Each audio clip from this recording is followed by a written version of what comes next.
नमस्कार दोस्तों, आप सभी को मेरा झारखंडी जोहार। दोस्तों, उम्मीद करता हूँ आप सभी बहुत अच्छे होंगे। और दोस्तों, आज से हम लोग शुरू करने वाले हैं नागपुरी व्याकरण। दोस्तों, नागपुरी व्याकरण में जितने भी टॉपिक जैसे सीजीएल के सिलेबस में है, मैं उन सारे के सारे टॉपिक्स को आपको अपने इस चैनल के माध्यम से प्रोवाइड कराने की कोशिश करूँगा।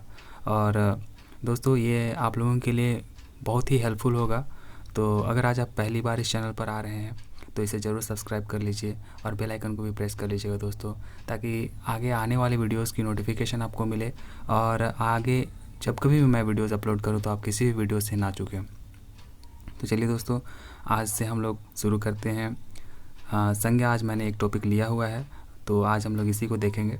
और इसके बाद सर्वनाम, विशेषण, क्रिया, जो कि नागपुरी के जितने भी, जैसा कि मैंने कहा, ग्रामर से रिलेटेड हैं, मैं वो सारे टॉपिक्स आपको कवर कराऊंगा, वो भी बिल्कुल फ्री ऑफ कॉस्ट।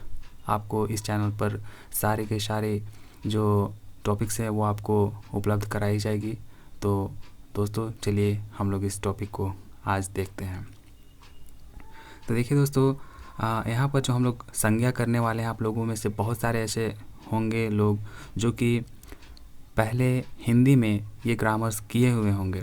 तो दोस्तों, इसमें और हिंदी के जो ग्रामर है और नागपुरी के जो ग्रामर है उसमें कुछ ज़्यादा फ़र्क नहीं है, बस थोड़ा मोड़ा कुछ फ़र्क है। तो अगर आपने पहले हिंदी में पढ़ा है तो आपको इसे करने में ज़्यादा दिक्कत, ज़्यादा परेशानी नहीं होगी। फिर भी आप एक बार चलिए इसे देखिए दोस्तों कि आपको क्या डिफरेंस इसमें नज़र आती है। मैं आपको बताने की कोशिश करूँगा कि इसमें और उसमें क्या डिफरेंस है। तो चलिए इसको देखते हैं दोस्तों। देखिए, संज्ञा, संज्ञा जिसे कि नाउन कहते हैं इंग्लिश में, ये तो हम सभी जानते ही हैं। तो देखिए दोस्तों, इसमें बोलता है कि नागपुरी भाषा का व्याकरणिक रूप के समुचित रूप से जाने के लिए संज्ञा पर विचार सबसे पहले करेक जरूरी है। मतलब यहाँ पर बोलता है दोस्तों कि नागपुरी भाषा कर जो व्याकरणिक रूप के जो समुचित करने के लिए जो है हम लोगों को सबसे पहले संज्ञा पर विचार करना बहुत ज़रूरी है, बोल रहा है।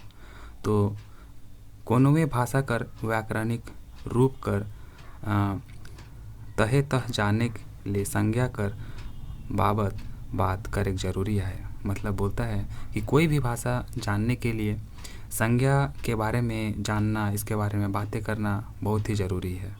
देखिए आगे बोल रहा है दोस्तों कि नागपुरी भाषा में व्यवहार होवे वाला संज्ञा मन स्थानीय और स्थानीयता और संस्कृति से जुड़ला है। मतलब यहाँ जो भी भाषा में चीज़ें का यूज़ हो रहा है दोस्तों, वो आपको बोल रहा है कि ये आपका जो स्थानीयता है, जहाँ लोग रहते हैं जिस स्थान में, तो उससे ये जुड़ा हुआ होता है। और उनकर ध्वन्यात्मक विशेषता नागपुरी कर मूल संस्कृति से संबंध रखेला। तो देखिए दोस्तों, ये क्या बोल रहा है कि संज्ञा गोटेक विकारी शब्द है के जे लिंग, वचन और काल कर कारण से आपन में बदलाव लानते रहेला। तो संज्ञा एक ऐसा विकारी शब्द है जो कि दोस्तों लिंग, वचन और काल के वजह से जो है अपने में बदलाव लाते रहता है। तो देखिए आगे, कोनो आदमी, चीज़, वस्तु, ठाव, ठाव मतलब जगह, भाव चाहे गुण मनक नाम के संज्ञा कहल जाएला। कुछ विद्वान मन कोनवे जिनिस चाहे वस्तु कर नाम के संज्ञा कहे ना। जिनिस चाहे वस्तु से मतलब सृष्टि कर कोनो वस्तु, चाहे वो प्राकृत होए या कल्पित, है ना, जड़ होए चाहे चेतन होए, मूर्त होए या अमूर्त होए, सब के संज्ञा है कहें, ऐसा बोल रहा है। देखिए यहाँ पर जैसे राम रेखा, टांगीनाथ, बसंती, बुधनी, अलुआ, केरा, कटहर, लालटेन, जतरा, भकुआ, प्यार, दिया, ईमन, ये हैं सब संज्ञा है कहें। तो ये बोल रहा है। तो दोस्तों, हम लोग जानते हैं हिंदी में कि संज्ञा किसे कहते हैं। अगर आप पूछे इसका डेफिनेशन, तो इसका सिंपल सा ये डेफिनेशन होता है कि संज्ञा किसी वस्तु, स्थान या फिर जो जगह होता है आदि नाम हो गया, ये सब को ही संज्ञा कहा जाता है। और अंग्रेजी में इसे देखें तो a noun is the name of person, place, animal और थिंग, इसी को ही नाउन कहते हैं। ठीक है, तो चलिए अब हम लोग देखते हैं कि संज्ञा के कितने भेद होते हैं। देखिए दोस्तों, संज्ञा कर भेद, यहाँ पर आधुनिक भाषा विचार में संज्ञा विचार कई किस्म से करल जात है। तो बोलता है कि आधुनिक समय में संज्ञा का जो है कई तरीक़ों से यूज़ किया जाता है।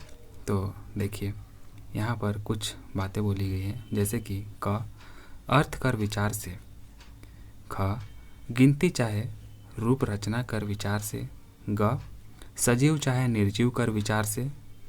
ठीक है, तो इन 3 तरीक़ों से यूज़ किया जाता है दोस्तों। देखिए क नंबर हम लोग देखते हैं कि अर्थ कर विचार से जो है संज्ञा 5 तरीके का होता है। व्यक्तिवाचक संज्ञा, जातिवाचक संज्ञा, भाववाचक संज्ञा, समूहवाचक संज्ञा और द्रव्यवाचक संज्ञा। तो यहाँ पर अर्थ के विचार से दोस्तों संज्ञा के 5 भेद होते हैं, जो कि काफ़ी इम्पोर्टेंट है। इससे कई सारे क्वेश्चन आपके बनेंगे दोस्तों, तो आप इसको याद कर लीजिए। व्यक्तिवाचक संज्ञा, जातिवाचक संज्ञा, भाववाचक संज्ञा, समूहवाचक और द्रव्यवाचक। द्रव्यवाचक को इंग्लिश में मटेरियल नाउन बोलते हैं दोस्तों। इसी तरीके से व्यक्तिवाचक, जातिवाचक, भाववाचक, समूहवाचक है, इनको अलग अलग नाम से जाना जाता है इंग्लिश में। तो चलिए हम लोग आगे देखते हैं। ठीक है, देखिए दोस्तों, अभी हम लोगों ने जो देखा उसमें पिछले हम लोगों ने देखा कि यहाँ पर देखिए कि ये अर्थ के विचार से था। ठीक है, ख गिनती चाहे रूप रचना कर विचार से अब हम लोग देखते हैं। ठीक है, देखिए तो गिनती चाहे रूप रचना कर विचार से संज्ञा जो होते हैं वो 2 तरीके के होते हैं, गिनती संज्ञा और बेगिनती संज्ञा। गिनती संज्ञा में दोस्तों जिसको हम लोग गिन सकते हैं, बेगिनती में जिसे हम लोग नहीं गिन सकते हैं वो बेगिनती संज्ञा हो जाएगी। देखिए आगे ग नंबर बोलता है कि सजीव चाहे निर्जीव कर विचार से जो है संज्ञा 2 तरह कर हवे ना, जीवधारी संज्ञा और बेजीवधारी संज्ञा। जीवधारी मतलब दोस्तों जिसमें जीवन होता है, जो जीवित होता है। बेजीव मतलब जिसमें जीवन जो है नहीं है, जो मृत है, जैसे कि पेन, पेंसिल, कॉपी, कोई भी जगह हो गया, तो ये सब बेजीवधारी। ठीक है, देखिए आगे आधुनिक युग में कुछ विद्वान अर्थ कर विचार से संज्ञा कर 3 भेद माने ना। तो यहाँ पर बोल रहा है दोस्तों कि कुछ ऐसे विद्वान हैं जो कि संज्ञा को जो है अर्थ के आधार पर 3 तरीके का उसका भेद बताते हैं। पहला व्यक्तिवाचक संज्ञा, जातिवाचक संज्ञा और भाववाचक संज्ञा। ठीक है, तो देखिए दोस्तों यहाँ पर बोलता है कि समूहवाचक संज्ञा और द्रव्यवाचक संज्ञा के ये विद्वान मन जातिवाचक संज्ञा कर उपभेद माने ना, मगर नागपुरी में ये मान्यता एखन जोर नी धय रे। ई चलते भाषा परंपरा में एखनो अर्थ कर विचार से संज्ञा कर 5 भेद हैं, जे हेठे देवल आधार पर प्रस्तुत करल जाते हैं। ठीक है, तो देखिए क नंबर में अब हम लोग देखते हैं कि अर्थ के आधार पर जो इसको बांटा गया था, तो उसी पर हम लोग इसका अलग अलग पार्ट्स को देखते हैं कि अर्थ के आधार पर जो पहला था हमारा व्यक्तिवाचक संज्ञा था। ठीक है, तो व्यक्तिवाचक संज्ञा में देखिए दोस्तों यहाँ पर बोलता है कि जे संज्ञा पद से कोनो एक मुद आदमी, ठाव चाहे चीज वस्तु कर बोध होएला ओके व्यक्तिवाचक संज्ञा कहना। मतलब जिस संज्ञा पद से दोस्तों किसी एक आदमी, जगह या फिर वस्तु का बोध होता है उसे व्यक्तिवाचक संज्ञा कहते हैं। जैसे में देखिए राम, किसान, जोसेफ, मरियम, बुधवा, मंगरी, फूलो, कारो, दामोदर, बूढ़ा पहाड़, टेगोर हिल, रांची, सिमडेगा, बाइबल, डहर, पत्रिका, जिला स्कूल, जगन्नाथपुर, टाटा, बनकेवरा, ई मन के व्यक्तिवाचक संज्ञा कहते हैं। ठीक है दोस्तों, चलिए अब हम लोग इसका दूसरा देखते हैं जो कि जातिवाचक संज्ञा है। देखिए जातिवाचक संज्ञा से हमें क्या समझ में आता है। जातिवाचक संज्ञा उसे कहते हैं दोस्तों जिसमें संज्ञा पद के एक जैसन जीव चाहे वस्तु मनक बोध होएला ओके जातिवाचक संज्ञा कहे ना। मतलब जिससे ऐसे संज्ञा पद जिससे कि किसी भी जीव चाहे वस्तु का दोस्तों एक जैसा जो जीव है या फिर वस्तु है उसका बोध होता है, उसे जातिवाचक संज्ञा कहते हैं। जैसे देखिए यहाँ पर नदी, पहाड़, बगीचा, किसान, साइकिल, मोबाइल, फल, फूल, आदमी, किताब, कलम, मन। तो देखिए अगर हम लोग नदी बोलते हैं दोस्तों, तो इस दुनिया में जितने भी नदी हैं तो सबको हम लोग बोल सकते हैं कि वो पूरे के पूरे एक जैसा हो गया, सब का सब नदी। पहाड़ अगर बोल दिए तो पहाड़ तो हम लोग के, आप जहाँ रहते हैं वहाँ का पहाड़, कहीं और का पहाड़, तो उसको भी पहाड़ ही बोलेंगे। तो देखिए ये सब एक जैसे ही होते हैं। तो बगीचा वो तो कहीं भी हो सकता है, आपके यहाँ, मेरे यहाँ, जो भी है, तो उस सबको हम लोग बगीचा भी बोल सकते हैं, है ना। किसान हो गया, तो किसान बोलने से पूरे किसान जाति का ही बोध हो जाता है। इसी तरीके से साइकिल बोलने से साइकिल में जितने भी साइकिल तरह का आते हैं तो उससे सारे के सारे साइकिल का बोध हो जाता है। आदमी बोले तो कोई पार्टिकुलर किसी एक पर्सन को हम नहीं कह रहे हैं। आदमी में जितने भी इस दुनिया में आदमी हैं तो सबके लिए हम लोग बोल रहे हैं कि आदमी, तो आदमी से पूरे जाति का ही बोध हो जाता है। तो इसी को दोस्तों देखिए यहाँ पर जातिवाचक संज्ञा कहा जाता है। ठीक है, देखिए चलिए अब हम लोग भाववाचक संज्ञा देखते हैं। भाववाचक संज्ञा किसे कहते हैं दोस्तों? जे संज्ञा पद मन से कोनो जीव कर चाहे वस्तु में गुण, दोष अथवा भाव मनक बोध होएला उमन भाववाचक संज्ञा कहा है ना। तो दोस्तों जिस संज्ञा पद से किसी भी वस्तु का गुण, दोष या फिर उसकी अवस्था या फिर भाव आदि का बोध होता है उसे भाववाचक संज्ञा कहेंगे। जैसे देखिए सुंदरई है ना, सुंदर से सुंदरई हो जाता है, माया हो गया, दाया हो गया, बुढ़ारी हो गया, बूढ़ा से ना, तो बुढ़ारी, छवारी मतलब जो बच्चे की माँ होती है ना उसको बोलते हैं छवारी। न्याय हो गया, मिठास हो गया, मधुरई हो गया, दोस्ती हो गया, भलाई, मिलावटी, ये सब जो है भाववाचक संज्ञा के एग्जाम्पल हैं। देखिए अब हम लोग समूहवाचक संज्ञा देखेंगे। देखिए दोस्तों इसमें है जिस संज्ञा पद मन से वस्तु चाहे देखिए यहाँ पर है ठाव, नाम, है ना, वस्तु चाहे ठाव जो है ये मनकर बोध होएला, ठीक है, क्या कहते हैं? देखिए यहाँ पर समूहवाचक संज्ञा कहते हैं। ठीक है, तो यहाँ पर हमने कुछ एग्जाम्पल दिया गया है ठाव मनक नाम, जो कि रांची हो गया, गुमला हो गया, लोहरदगा हो गया, बूढ़ा पहाड़ हो गया। तो ये सब जो है किसी ठाव का नाम हो गया। हम देखिए परब तिहार, दिन, महीना, नदी, टोंगरी, पहाड़ मनक नामों मन एकर में जुड़ जाए ना, तो ये सब भी इसमें जुड़ जाता है, बोल रहा है। ठीक है, देखिए दोस्तों हम लोग अब जातिवाचक संज्ञा में देखते हैं इसके कुछ एग्जाम्पल। देखिए जातिवाचक संज्ञा में इकर दुई भेद है, इसका दो भेद है जातिवाचक संज्ञा का, जो कि समूहवाचक है और द्रव्यवाचक। तो समूहवाचक में दल, थाक, भीड़, सेना, दरबार, सभा, मन, आवेना, और कांसा, पीतल, प्लास्टिक, तेल, घी, मन जो है द्रव्यवाचक में आता है। ठीक है, तो देखिए जातिवाचक और व्यक्तिवाचक संज्ञा में तुलना कैसे करेंगे। देखिए तो दोस्तों देखिए जातिवाचक और व्यक्तिवाचक में तुलना अब कैसे किया जाता है। जातिवाचक अभी हम लोगों ने देखा कि जो छुआ होता है, जनाना होता है, शहर, कुकुर, नदी, पहाड़, किताब, गाड़ी जो है ये जातिवाचक।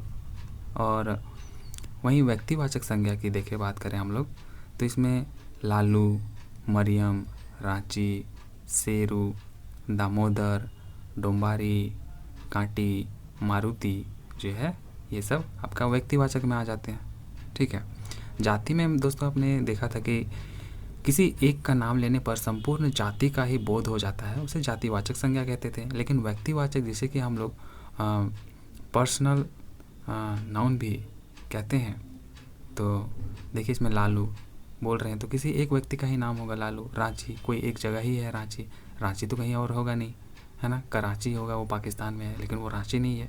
तो देखिए दोस्तों रांची कोई नाम किसी का बोल रहे हैं तो वो किसी एक व्यक्ति का ही बोध हो रहा है। तो ये जातिवाचक और व्यक्तिवाचक में डिफरेंस है। ठीक है, अब देखिए हम लोग भाववाचक संज्ञा को देखते हैं। देखिए इसमें प्यार, बेईमानी, धोखा, हिसगास, खीस, जवानी, मोटापा, ऊंच नीच और खिसड़ल, भकुआ, चंट, चालाक, बिनती, ये सब जो है किसी भाव को दर्शा रहा है, तो इसलिए ये भाववाचक संज्ञा के एग्जाम्पल हैं। ठीक है, देखिए भाववाचक संज्ञा मनक रचना कैसे होवेला। देखिए तो भाववाचक संज्ञा मन 5 किस्म कर शब्द मन से बनेला। तो भाववाचक संज्ञा जो है 5 किस्म का शब्द से बनता है बोल रहा है, और वो क्या है देखिए। तो जातिवाचक संज्ञा मन से, सर्वनाम मन से, विशेषण मन से, क्रिया मन से और अवयव मन से। ठीक है, तो दोस्तों हम लोग अभी ये सब चीज़ नहीं पढ़े हैं कि सर्वनाम किसे कहते हैं, विशेषण, क्रिया, अवयव क्या है। तो हम लोग इसको आगे की चैप्टर्स में ज़रूर पढ़ेंगे और देखेंगे। अभी के लिए आप इसको समझ लीजिए कि जो भाववाचक संज्ञा है वो इन 5 चीज़ों से ही मिल करके बनता है। ठीक है, देखिए आगे देखते हैं। तो जातिवाचक संज्ञा मन से भाववाचक संज्ञा मन कैसे बनेगा, है ना, कैसे बनता है जातिवाचक से भाववाचक। तो देखिए आदमी, आदमी से भाववाचक में आदमीयता हो जाएगा, आदमियत। पुरुष से पुरुषत्व, इंसान से इंसानियत हो जाएगा। छुआ से छुआपन हो जाएगा, घर से घरैया हो जाएगा। ठीक है, और उसी तरीके से और भी एग्जाम्पल है हमारे पास। बूढ़ा से आपका बुढ़ारी हो जाएगा, है ना, और चोर से आपका चोरी हो जाएगा। ठीक, तो चलिए दोस्तों आगे देखते हैं कुछ और एग्जाम्पल जो कि विशेषण और भाववाचक संज्ञा से कैसे यहाँ पर चेंज हो रहा है ना। देखिए सरल का सरलता हो जाएगा, बुद्धिमान से बुद्धिमता, लंबा से लंबाई, लमढेंगा, सुंदर से सुंदरता, सुंदराहा, महान से महानता, है ना, और सहज से सहजता और स्पष्ट से स्पष्टता। ठीक है, तो ये हमने देख लिया दोस्तों। अब देखिए क्रिया मन से भाववाचक संज्ञा। तो क्रिया से जो है भाववाचक संज्ञा कैसे बनता है, तो हम लोग इसके कुछ एग्जाम्पल देखते हैं। देखिए क्रिया से, क्रिया मतलब दोस्तों आपको पता है कि कोई भी काम हो गया उसको हम लोग क्रिया बोलते हैं, तो उससे कैसे भाववाचक संज्ञा बना सकते हैं। देखिए मारेक, मारेक मतलब किसी को मारना, तो एक काम ही है। तो देखिए मारेक से माउर हो गया, कूदेक से कूद हो गया, उड़ेक से उड़ान हो गया, धोएक से धुलाई हो गया, कमाएक से कमाई हो गया, पूजेक से पूजा हो गया, और खेलेक से खेल हो गया, बहेक से बहाव हो गया, चलेक से चाइल हो गया। ठीक है, देखिए और भी कुछ एग्जाम्पल है। लड़ेक से लड़ाई हो गया। देखिए दोस्तों ये सब का सब जो है जितना भी है ये आपका क्रिया है। ठीक है, और ये आपका भाव है ना। तो जोतेक से जोत, हाँसेक से हाँसी, खिसियाक से खीस, हारेक से हायर, हाँसेक से हाँसी, जीतेक से जीत, कांदेक से कंदाई, भागेक से भाग और जलेक से जलन। तो ये कुछ एग्जाम्पल थे दोस्तों जो कि क्रिया मन से भाववाचक संज्ञा कैसे बनाते हैं। देखिए अब हम लोग आगे देखेंगे कि अवयव मन से भाववाचक संज्ञा कैसे बनता है। ठीक है, देखिए ऊपरे से ऊपरी, दोपहर से दोपहरिया, कम से कमी, रात से रतिया। ठीक है, उस तरीके से आगे से अगुवाई हो गया, और बिहान से बिहनिया हो गया, सांझ से संझिया हो गया, दूर से दूरी हो गया। तो ये सब अवयव मन से भाववाचक संज्ञा कैसे बनाते हैं वो आपको बताया गया। देखिए अब यहाँ पर कुछ बोला गया है कि संज्ञा संबंधी विशेषता में दूसर भाषा मन से बगरा अंतर नहीं दिसेला। कहता है कि जो संज्ञा संबंधी विशेषता में जो दूसरा भाषा मन से जो है बगरा अंतर नहीं दिखता है बोल रहा है। ठीक है, और समाजशास्त्र और संस्कृति कर कारण उच्चारण रूप और शब्द संबंधी प्रकृति पर बदलाव आबे कर पाछे मूल बात शब्द संबंधी विशेषता और भौगोलिक कारण आहे जे इकर पहचान के विशेष बनाए देवेला। तो ये सब बातें हैं दोस्तों। देखिए हम लोग आगे देखेंगे, उम्मीद करता हूँ आपको समझ में आ रही होगी चीज़ें। देखिए जो आगे है यहाँ पर बोलता है कि जीव मनक समूह कर बोध होएला वो समूहवाचक संज्ञा होएला। जैसे मेला, जतरा, पंचायत, गोठ, भीड़, दल, कुआं, गांज, दरबार, टीम, सभा, थाक, ये सब जो है आपका समूहवाचक संज्ञा को दर्शाता है। ठीक है। तो जैसे कि दोस्तों मेला, देखिए मेला में तो पूरा समूह ही होता है ना, तो मेला पूरा समूह को दर्शा रहा है। उस तरीके से जतरा भी एक मेला ही है। पंचायत हो गया तो वहाँ पर भी एक समूह बैठता है। तो ये देखिए आपका समूहवाचक संज्ञा के कुछ एग्जाम्पल है। अब हम लोग देखते हैं द्रव्यवाचक संज्ञा। ठीक है। देखिए, जे संज्ञा शब्द मन से कोनो धातु चाहे द्रव्य से जुड़ल पदार्थ मनक बोध होएला ओके द्रव्यवाचक संज्ञा कहे ना। जैसे माटी, सोना, चांदी, कांसा, लोहा, पीतल, पानी, घी, तेल, दूध, मन। तो यहाँ पर बोल रहा है दोस्तों कि जिस संज्ञा शब्द से किसी धातु का, द्रव्य का या फिर किसी पदार्थ का बोध होता है तो उसे द्रव्यवाचक संज्ञा कहते हैं। ठीक है। अब देखिए, गिनती चाहे रूप रचना कर विचार से इकर आधार पर संज्ञा कर दुई भेद मानल जाए है, जो कि हम लोग गिनती संज्ञा देखे थे और बेगिनत संज्ञा देखे थे। तो देखिए, तो गिनती संज्ञा किसको बोलेंगे? जे संज्ञा मन गिनती करल जा सकेला उमन इकर में आवे ना। जैसे घर, आदमी, किताब, गाड़ी, साइकिल, ये सब को हम लोग गिन सकते हैं दोस्तों, तो ये गिनती संज्ञा में आ जाएगा। लेकिन वहीं जिसको हम लोग नहीं गिन सकते हैं, जैसे कि देखिए माया, दया, प्यार, खीस, ये सब तो गिना नहीं जा सकता। ये सब तो दोस्तों एक फीलिंग है, जो आपके भाव है ना, तो इसको नहीं गिन सकते हैं, तो ये बेगिनती संज्ञा में आ जाएगा। तो यही है बेगिनती संज्ञा। अब देखिए, सजीव चाहे निर्जीव कर विचार से जो है कितने होते हैं, तो इकरो आधार पर संज्ञा कर दुई भेद मानल जाए, एक जीवधारी संज्ञा और दूसर बेजीवधारी संज्ञा। तो देखिए दोस्तों, जीवधारी संज्ञा में आदमी हो गया, जिसमें जीव पावल जाएला ओके जीवधारी संज्ञा कहे ना। जैसे कि आदमी, चरई, मछली, मूसा, बाघ, तो इस सब में जीव होता है दोस्तों। आदमी में जीव होता है, चरई मतलब चिड़िया में, मछली मतलब मछली, मूसा हो गया चूहा को बोलते हैं, बाघ आपका सभी में जीव है, तो ये आपका जीवधारी संज्ञा हो गया। लेकिन वहीं बेजीवधारी संज्ञा की अगर बात करें तो जिस संज्ञा में जीव नी पावल जाएला वो इकर में आवे ना। जैसे सगड़, गाड़ी, ताला, कुर्सी, टेबल, किताब, घर, मजिया, मन, ई मन में जीव नी पावल जाएला, सेले ई मन बेजीवधारी संज्ञा ने आवे ना। ठीक है। तो नावा विचार राखे वाला विद्वान मन आइज कर समय में संज्ञा कर तीन ठो रूप के स्वीकार करे ना। तो बोलता है दोस्तों कि अभी के समय में जो विद्वान लोग हैं वो संज्ञा का तीन ठो रूप को स्वीकार करते हैं। तो ई चलते इकर परिभाषा देते कहे ना कि संज्ञा शब्द मन में प्राय आदमी जाइत चाहे कोनो भाव कर बोध होएला। ठीक है। तो यही कारण इमन संज्ञा कर तीन भेद माने ना। ठीक है दोस्तों। तो देखिए, क नंबर जो है यहाँ पर बोल रहा है कि व्यक्तिवाचक संज्ञा है ना। तो व्यक्तिवाचक संज्ञा में आदमी मनक नाम, जीव जंतु मनक नाम और वस्तु मनक नाम होए ना। जैसे कि आदमी मनक नाम में हरिया, मोहन, किसान, किसना, मालती, ये सब जो है आदमी मनक नाम में हो जाएगा। जीव जंतु मनक नाम में कामधेनु, एरावत, हीरामन, तोता, शेरू, ये सब हो गया जीव लोग का नाम। और वस्तु मनक नाम में हीरो यानी कि साइकिल को बोल रहा है, और नोकिया मोबाइल को बोल रहा है, केवरा अगरबत्ती को बोल रहा है ना। तो ये सब यहाँ पर व्यक्तिवाचक संज्ञा के कुछ भेद हैं, पाठ हैं। ठीक है। अब देखिए, जातिवाचक से हम लोग भाववाचक कैसे बनाएंगे।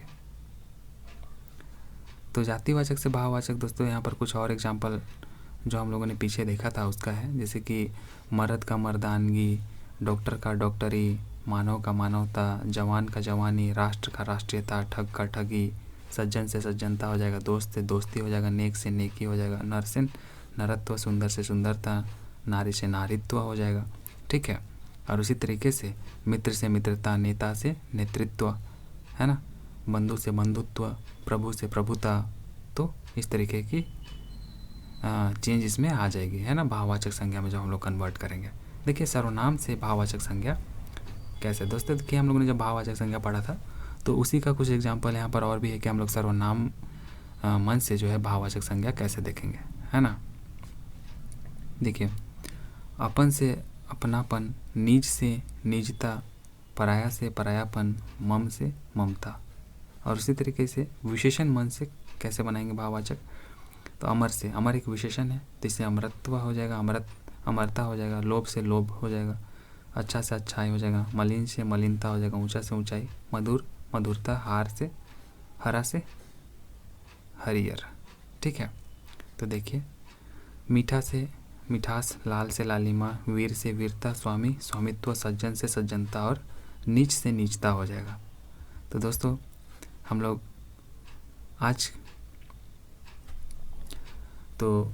आज के इस वीडियो में इतना ही। उम्मीद करता हूँ आपको वीडियो पसंद आई होगी और कुछ ना कुछ सीखने को ज़रूर मिली होगी दोस्तों। तो हम लोग कर रहे हैं नागपुरी जो इसके व्याकरण है उसको करने की आज इस कोशिश में। उम्मीद करूँगा कि आपको मैंने कुछ प्रोवाइड कराने की कोशिश करी है और वो आपको समझ में आई होगी। तो दोस्तों अगर आपको वीडियो पसंद आई है तो इसे लाइक करें, अपने दोस्तों में शेयर करें और आगे बताएं दोस्तों कि आप किस टॉपिक पर और वीडियोस चाहते हैं। मैं डेफिनेटली आपको उन सारे जो टॉपिक्स हैं उन पर वीडियो प्रोवाइड कराऊंगा। तो चलिए दोस्तों मिलते हैं अगली वीडियो में, तब तक के लिए टेक केयर। जय हिंद, जय भारत, जोहार।